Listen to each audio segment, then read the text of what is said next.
The Reserve Bank's quarterly statement on monetary policy shows the economy and inflation is stronger than the central bank expected. Business reporter Michael Yanda has more.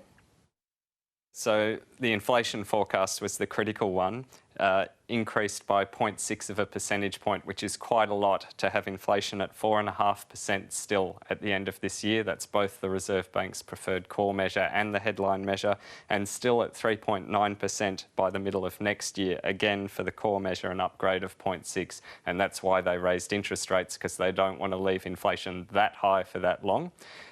These forecasts are based on the market pricing, which included that interest rate rise we actually saw on Tuesday.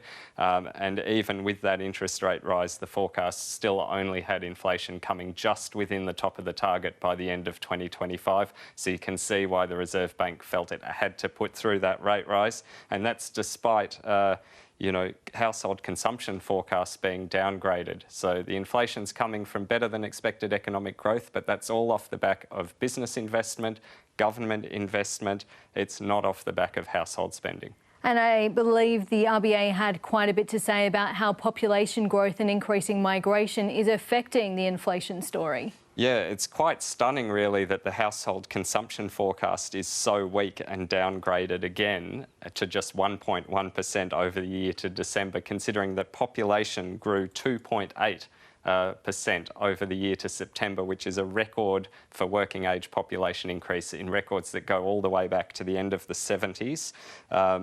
We're already in a GDP per capita recession, and with the 1.6% GDP forecast for the year to December, that per capita recession looks like it will continue for the rest of this year at least.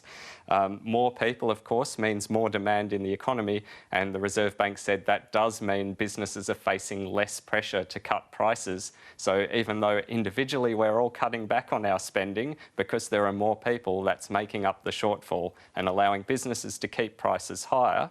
Now, the Reserve Bank also says population growth, despite the rental surge we've just heard about, isn't adding overall to inflation because it also improves the supply side. There are more workers in the economy, and so businesses don't have the staff shortages.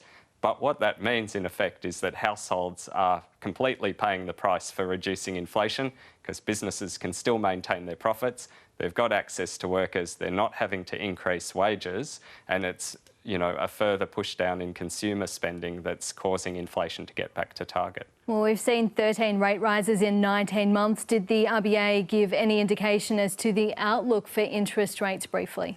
Yeah, look, no indication beyond what we saw. The markets are currently pricing in another 50% chance of one more rate hike, and rate cuts not occurring until from December next year, which is a bit later than people had previously thought. And again, it really is households paying for that. Real household income per capita, again, forecast to fall quite steeply for the rest of this year. So not great news for working Australians.